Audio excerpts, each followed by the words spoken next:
परम पिता परमात्मा कबीर परमेश्वर जी की असीम रज़ा से बच्चों हमें अपने घर का ज्ञान हुआ। क्या कह रहे हैं गुरुदेव भगवान भाई और बहनों, क्योंकि ये विशेष संदेश हैं और दास अगर प्रत्येक चीज को खोलकर समझाने का गुरुदेव के आशीर्वाद से प्रयास करे तो आप भाई बहनों को अच्छे से पता है। विशेष संदेश नंबर 13 पर जब हमने वीडियो बनाने शुरू किए तो वो 50 मिनट का है विशेष संदेश 13। उसके ऊपर 3-3 घंटे के 15 वीडियो बने थे, 15 भाग, यानी 45 घंटे लगे हमारे को 50 मिनट का सतगुरु रामपाल जी का विशेष संदेश वाला सत्संग समझने और समझाने में। अगर दास एक एक पॉइंट को लेकर चले तो भाई और बहनों इस दास की जिंदगी खत्म हो जाएगी। लेकिन ये 77 विशेष संदेश, इन पर कभी खुलासा नहीं हो पाएगा, क्योंकि ये सतगुरु की महिमा है और सतगुरु की महिमा के विषय में आप और हमको अच्छे से पता है। कबीर 7 समुद्र की मशी करूं, लेखनी करूं बन राय, सब धरती का कागज करूं, पर गुरु गुण लिखा न जाए। फिर भी जो हमारे विशेष मतलब के जो पॉइंट होंगे उनको हम लेकर चलेंगे, ताकि आप और हमारी जो श्रद्धा है वो हमारे गुरुदेव के प्रति अगाध हो जाए, प्रगाढ़ हो जाए। हमारा मकसद केवल एक ही है भाई और बहनों। मेरा मकसद कोई आप लोगों के सामने कोई नेता बनना नहीं है, ना अपने आप को बहुत ज्यादा कोई हाई फाई दिखाना है। हम सब 2 कोड़ी के जीव है, हाड़मास के पुतले हैं, कब फूक निकल जाए पता नहीं। लेकिन आप और हमारा मकसद क्या है? केवल एक ही है, लाइव आने का, साथ संगति करने का, सतगुरु महिमा करने का, कि हमारे गुरुदेव भगवान के प्रति हम भक्तों की श्रद्धा अगाध हो जाए, अटूट हो जाए, प्रगाढ़ हो जाए। ये काल बलि भी आकर छलबल करके हमें तोड़ना चाहे तो मुंह की खाकर जाए। हम इतने दृढ़ हो जाएं इस भक्ति और भगवान के प्रति, हमें और कुछ दिखाई ना दे। इसलिए भाई और बहनों परमात्मा ने 7 संगतियां शुरू करवाई है। तो गुरुदेव भगवान क्या संकेत कर रहे हैं, ध्यान से सुनना। परम पिता परमात्मा कबीर परमेश्वर जी की असीम रज़ा से बच्चों हमें अपने घर का ज्ञान हुआ। क्या कह रहे हैं गुरुदेव? परम पिता परमात्मा कबीर परमात्मा की असीम रज़ा से, शब्दों पे ध्यान देना भाई और बहनों। परम पिता परमात्मा कबीर परमात्मा जी की असीम रज़ा से बच्चों आज हमें अपने घर का ज्ञान हुआ। कौन सा घर? सतलोक। ध्यान से सुनो एक बार फिर। परम पिता परमात्मा कबीर परमेश्वर जी की असीम रज़ा से बच्चों हमें अपने घर का ज्ञान हुआ। अब बताओ भाई और बहनों, आप और हमें अपने घर का ज्ञान, सतलोक का ज्ञान किसकी असीम रज़ा से हुआ? सतगुरु रामपाल जी की असीम रज़ा से। सतलोक के विषय में जानकारी किसने दी? सतगुरु रामपाल जी ने। धर्मशास्त्रों को खोल खोल कर सृष्टि रचना की जानकारी, भक्ति और भगवान की जानकारी किसने दी? सतगुरु रामपाल जी ने। तो कौन है फिर वो कबीर परमात्मा, कबीर भगवान, जिसकी असीम रज़ा से आज आप और हमें अपने घर का ज्ञान हुआ? गुरुदेव कह रहे हैं ना कि बच्चों परम पिता परमात्मा कबीर भगवान की असीम रज़ा से आज हमें अपने घर का ज्ञान हुआ। तो आज आप और हम सभी भाई बहनों को, पूरी सृष्टिवासियों को, मनुष्य शरीरधारी प्राणियों को, स्त्री पुरुषों को, यदि आज वर्तमान में सतलोक की अपने घर की जानकारी हो रही है या आने वाले समय में होगी इन सत्संगों को सुनकर, तो किसने करवाई? किसकी असीम रज़ा से होगी? किसकी असीम रज़ा से हो रही है? सतगुरु रामपाल जी की असीम रज़ा से। तो कबीर परमात्मा कौन हुए? कबीर भगवान कौन है जिसकी असीम रज़ा से आज हमें ये ज्ञान सुनने को मिल रहा है, अपने घर की जानकारी हो रही है? ध्यान से सुनो। परम पिता परमात्मा कबीर परमेश्वर जी की असीम रज़ा से बच्चों हमें अपने घर का ज्ञान हुआ। हमें अपने घर का ज्ञान हुआ। तो कौन हुआ कबीर भगवान, कौन हुआ कबीर परमेश्वर? आप और हमारे पूज्य गुरुदेव सतगुरु रामपाल जी। इसलिए कहते हैं गुरु बड़े हैं गोविंद से, मन में देख विचार, हरि सुमरे सो वार हैं, गुरु भजे होए पार। 7 दीप 9 खंड में, गुरु से बड़ा ना कोई, करता करे ना कर सके, गुरु करे सो होए। गुरु गोविंद दो नहीं भाई, जब तक दो समझोगे दो जग में जाई। इसलिए भगत ने अपने गुरु के अलावा किसी और में परमात्मा के दर्शन नहीं करने चाहिए। इसलिए हम भाई बहनों ने उस नकली कबीर की दाढ़ी मूंछ वाली फोटो को फाड़ा, जिसके चलते हमारे ऊपर मुकदमा भी लगा। क्यों फड़वाया परमात्मा ने? क्योंकि गुरुदेव ने आप और हमें सतलोक लेकर चलना है। आप और हमारी आस्था उस नकली फोटो से हटवानी है, हमारी आस्था अपने चरणों में लगवानी है। ना रहेगा बांस ना बजेगी बांसुरी। जब हमने उस फोटो को ही फाड़ दिया तो उस फोटो के प्रति हमारे दिल में यह साबित हो गया कि कोई श्रद्धा नहीं है। भाई और बहनों, सतगुरु रामपाल जी परमात्मा जी चाहते तो दास को प्रेरणा करके उस फोटो को वैसे भी हटवा सकते थे। उस फोटो को सोशल मीडिया पर फड़वाने की बजाय दास ये भी संदेशा दे सकता था मालिक के आशीर्वाद से कि भाई हमने ये दाढ़ी मूंछ वाले कबीर जी की फोटो को अब अपने दरबार में नहीं रखना है, हमने इसको ससम्मान हमने इसको कहीं और रख देना है। अगर ऐसा होता तो भी भाई और बहनों, आप और हमारी आस्था कहीं न कहीं उस नकली फोटो में बनी रहती। और अगर रिंच मात्र भी आस्था उस दाढ़ी मूंछ वाली फोटो में आप और हमारी होती कि ये भगवान है, आप और हम कभी भी पतिव्रता पद पे रह के भक्ति सफल नहीं कर सकते।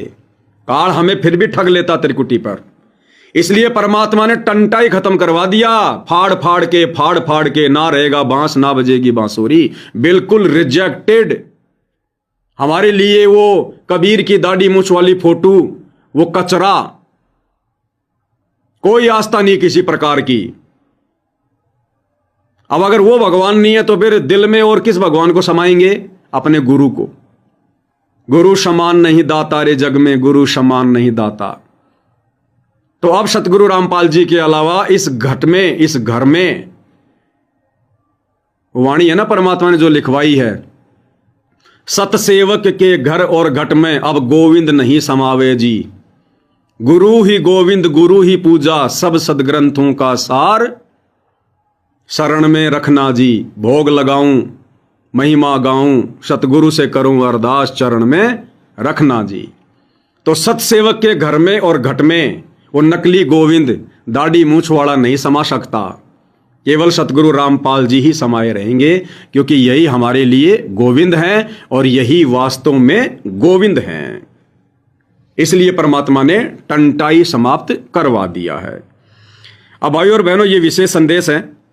परमात्मा जी के आशीर्वाद से हम धीरे धीरे आगे बढ़ेंगे, जल्दबाजी नहीं करेंगे। हालांकि थोड़ा टाइम जरूर लगेगा।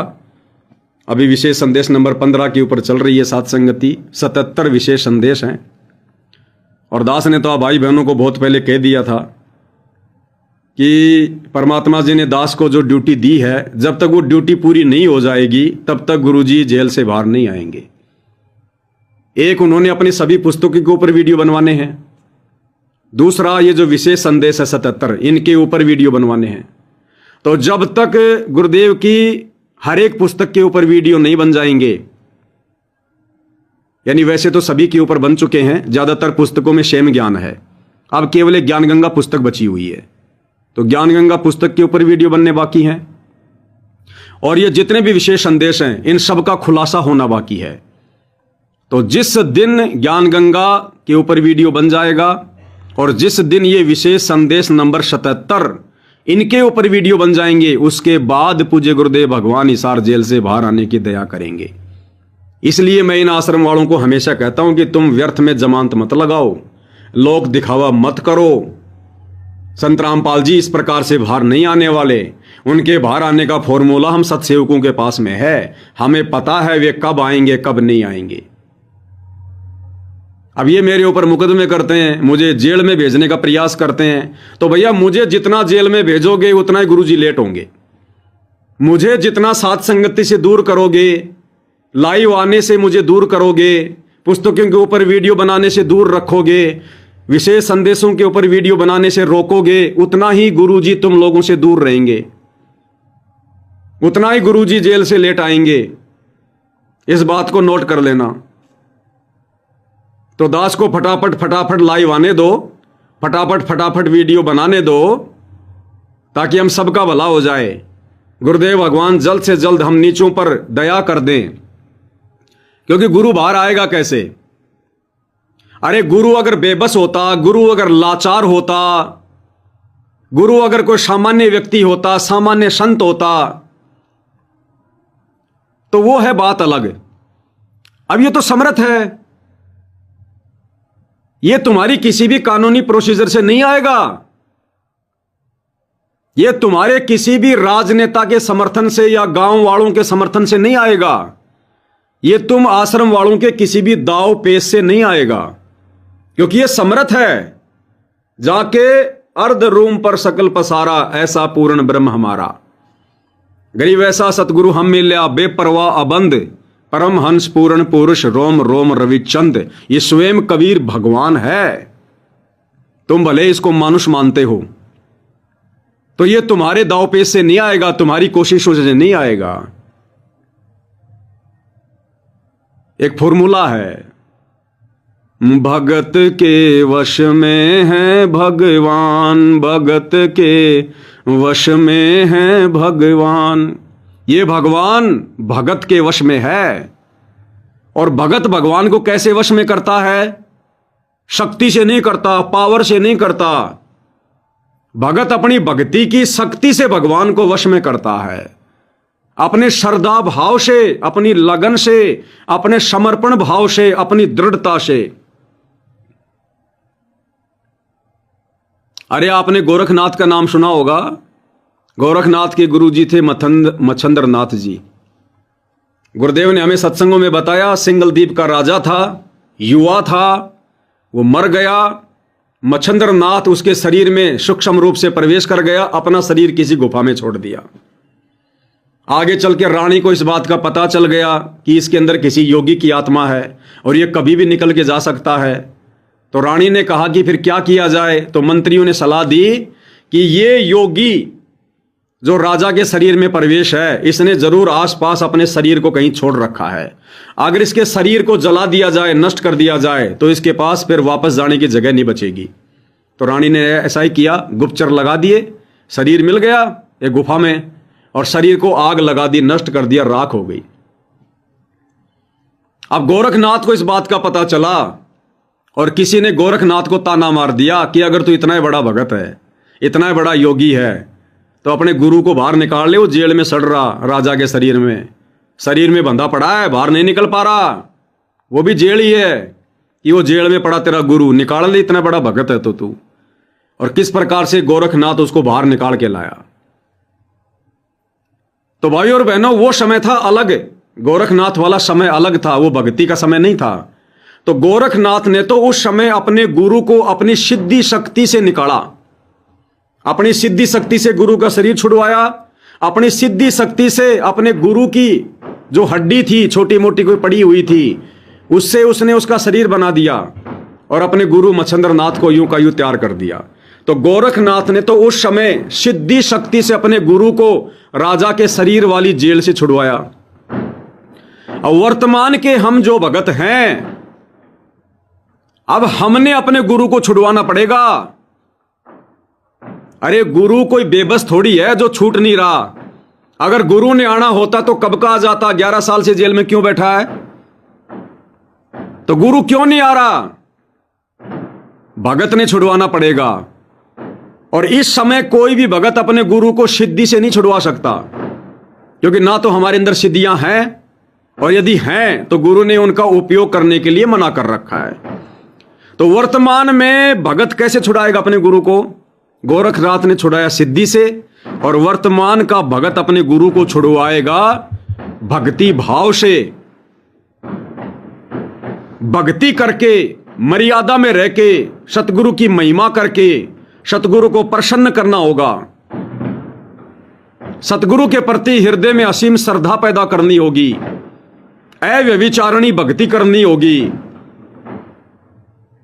तब ये गुरु प्रसन्न होगा। भक्ति के बल से परमात्मा बाहर आएगा। लेकिन भक्ति करने वाले तो चंद हैं, मुट्ठी भर भी नहीं है, जो बेचारे दिन रात अपने गुरु को प्रसन्न करने में लगे हुए हैं। और वो भीड़ जो सतलोक आश्रमों से जुड़ी है, उनको कोई चिंता नहीं है। उन्होंने तो गुरु को धनाना आश्रम में जेल बना के जेल में कैद कर दिया। और बड़ी विडंबना, धनाना आश्रम में जो जेल बनाई गई है, जिसमें संत रामपाल जी को बैठा रखा है, उनकी फोटो लगा रखी है, लोहे के जाल बनाकर, यानी जेल का जो गेट है वो लोहे का बनाया है और ऊपर से मोटा सा ताला लगा दिया। अरे मूर्खो, क्या वो फोटो भी जेल से बाहर निकल के भागेगी क्या? अरे वो एआई से बनाई गई फोटो वो लोहे की सलाखें तोड़ के बाहर निकलने वाली नहीं है। लेकिन इन लोगों को इतना डर है कि बड़ी मुश्किल से संत रामपाल जी को जेल में बैठाया है, अगर बाहर निकल गए तो फिर सारा काम खराब हो जाएगा। तो धनाना आश्रम में जो जेल इन आश्रम वालों ने बनाई है, उसमें भी इन्होंने लोहे का ताला लगा दिया बड़ा सा। अरे नालायकों, गुरुजी भागने वाले थोड़ी हैं। वो फोटो कोई अपने आप को भागेगी थोड़ी बाहर निकल के। अगर तुमने यही दिखाना था कि भाई संघर्ष क्या होता है, संत रामपाल जी कैसे जेल में गए, कैसे जेल में रहते हैं, क्या करते हैं, तो धनाना आश्रम में जो जेल बनाई है उसमें लोहे का गेट लगाने की क्या जरूरत थी? लोहे की सलाखें बनाने की क्या जरूरत थी? ऊपर से मोटा सा ताला लगाने की क्या जरूरत थी? क्यों दुनिया में उनका मजाक बना रहे हो? अरे कम से कम आश्रम में तो जेल को खुली छोड़ देते। अरे दिन में 1-2 बार ताला खोल दिया करो, क्योंकि गुरुजी जिस ओरिजिनल जेल में बैठे हैं हिसार में, उसमें भी सुबह शाम 2 टाइम उसके ताले खुलते हैं बाहर घूमने फिरने के लिए। तुमने तो नालायकों 24 घंटे के लिए गुरु को कैद कर दिया।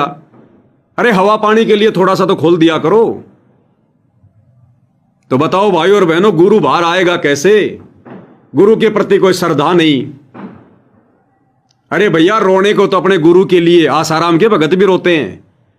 रोने को तो वो भगत भी रोते हैं जिनका कोई गुरु नहीं है, जो मंदिरों में जाते हैं उन पत्थरों के आगे रोते हैं। ये रोना धोना काम नहीं आता भक्ति मार्ग में। कोई अपने दुख के लिए रो रहा है, कोई अपनी परेशानी के लिए रो रहा है। इस रोने से भगवान प्रसन्न नहीं होता।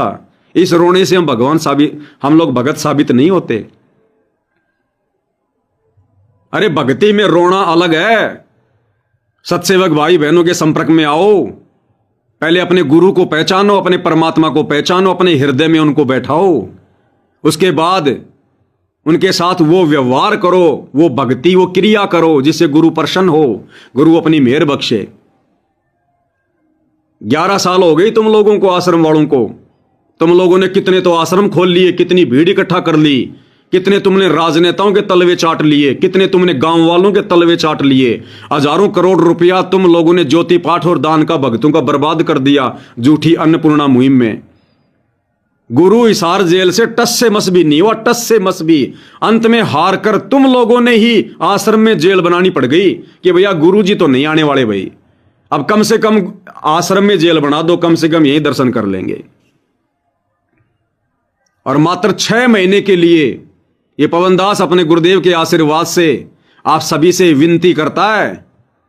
हालांकि हमें भूख नहीं है, हमें नहीं चाहिए, हम तो पेशाब भी नहीं करें इन आश्रमों पर, पेशाब भी जो हमारे गुरु की गैर हाजिरी में बने हों। लेकिन आप लोगों को बता रहा हूं अध्यात्म के विषय में, अगर 6 महीने के लिए ये सभी सतलोक आश्रम साध संगति से जुड़े हुए भगत भाई बहनों को हैंड ओवर कर दिए जाएं, और ये गुरु का परिवार, ये कोऑर्डिनेटर, ये बड़े बड़े 30 मार का भगत, मायाधारी मश्करें, ये केवल भगत बनकर अपनी भक्ति करें, बीच में कोई डिस्टरबेंस ना करें। 6 महीने यदि ये आश्रम हमारे हैंड ओवर कर दिए जाएं, 6 महीने में हिसार जेल के ताले अपने आप टूट जाएंगे, अपने आप मजबूर हो जाएगा वो परमात्मा भक्तों की भक्ति को देखकर, उनके श्रद्धा भाव को देखकर, उनकी अटूट लगन और श्रद्धा को देखकर मजबूर हो जाएगा वो परमात्मा हिसार जेल से बाहर आने के लिए, क्योंकि वो भक्तों के वश में है। भगत के वश में है भगवान, भगत के वश में है भगवान। इस पृथ्वी का माहौल चेंज हो जाएगा, तीसरा विश्व युद्ध वो टल जाएगा। परमात्मा लोगों के कर्मों के लेख मिटा देगा अपने चंद साथ संगति से जुड़े भक्तों की श्रद्धा भाव को देखकर, भक्ति को देखकर। और 6 महीने में पूरी संगत भगत बन जाएगी, पूरी संगत जिसने भक्ति करनी होगी। नहीं तो आश्रम में एंट्री नहीं होगी उनकी। ये सोने चांदी के बाड़े पहनने वाले, गहने पहनने वाले, नकली आभूषण पहनने वाले इन माता बहनों की आश्रम में एंट्री नहीं होगी। ये टाइट कपड़े पहनने वाले, जींस पहनने वाले, इनकी एंट्री नहीं होगी। अपने घर पर दाढ़ी मूंछ वाले कबीर को भगवान मानकर उनकी पूजा करने वालों की फिर आश्रमों में एंट्री नहीं होगी। ये जगत वालों की, चाहे देश का प्रधानमंत्री क्यों ना हो, अगर नाम दीक्षा नहीं ले रखी है, किसी भी आश्रम में एंट्री भी नहीं होगी उसकी। ये सारे नियम रेगुलेशन वहां लागू होंगे। सुबह शाम भगवान की वहां पर 5 दीपक वाली थाल से आरती होगी। हजारों की संख्या में भाई बहन, लाखों की संख्या में रात को 2-2 बजे तक भाई बहन मिलकर सदगुरु की महिमा करेंगे, शब्द गाएंगे। अगर 6 महीने के अंदर अंदर वो परमात्मा विवश ना हो जाए जेल से बाहर आने के लिए, हम सारे के सारे सत्सेवक जहां कहोगे खड़े होकर अपनी गर्दन कटवा लेंगे। वो तुम्हारा विष्णु साहू तो नहीं कटवाता गर्दन। 6 साल हो गए उसको बोले हुए कि 6 महीने में अगर गुरुजी बाहर नहीं आए मैं अपनी गर्दन कटवा लूंगा। उसने तो आज तक नहीं कटवाई। हमें केवल 6 महीने का समय दो, फिर देखो जिनकी कटनी होगी परमात्मा उनकी भी जोड़ देगा। ऐसी दया कर देगा परमात्मा, क्योंकि ये भगवान भक्ति के वश में है, ये भगत के वश में है। अब भगत कर रहे हैं बकवाद, भगत कर रहे हैं बड़वागिरी, भगत कर रहे हैं राजनीति, भगत कर रहे हैं बेगार, भक्ति का नामो निशान नहीं। ढंग से आरती नहीं करते, ढंग से सुमरण नहीं करते, ढंग से सत्संग नहीं सुनते।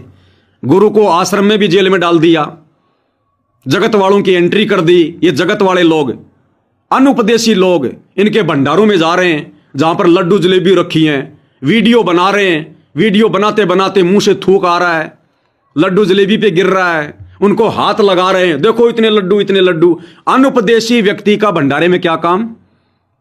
विचार करो भाई और बहनों। आज से 30-40 साल पहले का वो समय, जब गांव में कोई शादी होती थी, कोई प्रोग्राम होता था, कोई जागरण होता था, लड्डू बनते थे, जलेबी बनती थी, और एक भंडार घर में वो रख दिए जाते थे।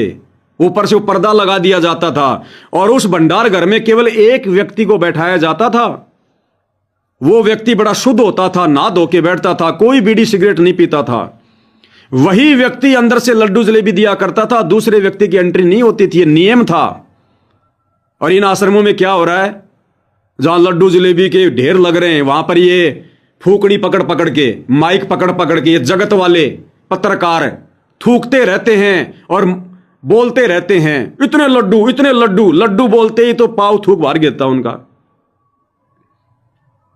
और बीड़ी पीने वाले, नशेड़ी, गंजेड़ी, आन उपासना करने वाले, राजनीति करने वाले, वो लड्डू जलेबी दिखा रहे हैं वहां पर माइक में बोल बोल के, थूक थूक के वहां पर अपने कण फैला रहे हैं।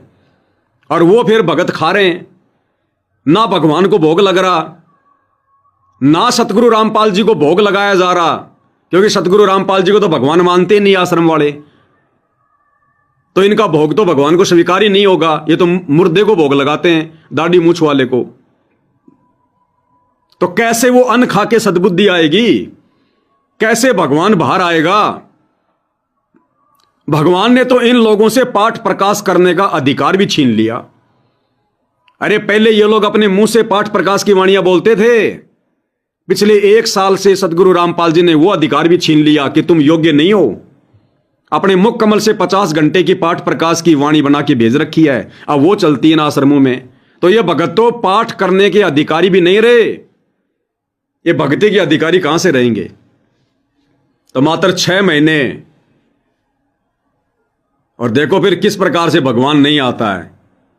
फिर क्या मोल हो गया फिर भक्ति का? फिर क्या मूल्य रह गया भक्ति का और भगत का? भक्तों ने तो बड़े बड़ों को अपने वश में कर लिया, ब्रह्मा विष्णु महेश तक को भक्तों ने अपने वश में किया है। इतिहास सुनते हो ना। और भगवान तुम्हारे से थोड़ी सी दूर बैठा है, 100-150 किलोमीटर इन आश्रमों से। तुम 11 साल से भगवान को अपने वश में नहीं कर पाए, अपनी भक्ति से, अपने श्रद्धा भाव से। तो मात्र 6 महीने, लेकिन ऐसा संभव नहीं होगा, क्योंकि ये लोग चिपटे पड़े हैं। जैसे चीटा होता ना, चीटा गुड़ की डली से चिपक जाता है, उसको हटाया जाए वो नहीं हटता, वो टूट जाएगा लेकिन हटेगा नहीं। तो माया से या सतलोक आश्रम वाले, गुरु के परिवार वाले, ये चिपटे हुए हैं चींटी की तरह। ये आश्रम इनकी जान है कि बस ये हमारे पूरे जीवन की जोड़ी हुई प्रॉपर्टी है। ये हट नहीं सकते भाई और बहनों। ये मरना पसंद करेंगे, टूटना पसंद करेंगे, ये हट नहीं सकते। काल ने इनको बुरी तरह से बांध रखा है। तो भाई और बहनों, साथ संगति से जितने जुड़े भाई बहन हैं, आप और हमने अपने प्रयासों से ही परमेश्वर को प्रसन्न रखना है। वो परमात्मा आप और हमारे ऊपर जरूर दयालु बना रहेगा, मेहरबान बना रहेगा। आप और हमारे ऊपर परमेश्वर कोई दिक्कत नहीं आने देंगे। अगर हम श्रद्धा भाव से, जिस प्रकार से हम भक्ति कर रहे हैं, उनकी मेहर प्राप्त करने वाली साथ संगति से जुड़कर यदि आप और हम इस प्रकार से करते रहे, तो आने वाला समय चाहे विनाशक हो, चाहे घोर विनाशक हो, परमात्मा अपने भगत पर आपत्ति नहीं आने देगा। बाकी छोटी मोटी ठूं ठा भाई, ये तो अंतिम समय तक चलती रहेगी। ये तो आप जिस दिन सार शब्द प्राप्त कर लोगे ना, उस दिन भी ये ठूं ठा बनी रहेगी, अंतिम श्वास तक बनी रहेगी। परमात्मा जानबूझ के रखेगा थोड़ी बहुत तो, नहीं तो फिर हम यहां पर आंडी पाक जाएंगे। मालिक कहते हैं ना, सुख के माथे पत्थर पड़ो जो नाम हृदय से जाए, बलिहारी उस दुख के ऊपर जो पल पल नाम रटाए। तो ये थोड़ा बहुत दुख, ये चूचा, ये परमात्मा जानबूझ के रखेगा। ये ज्ञान आधार से आप और हमने समझ लेना चाहिए। अगर बिल्कुल हम सुखी हो गए, तुरंत भगवान भूल जाएंगे, चाहे आज हमें कितना ज्ञान है।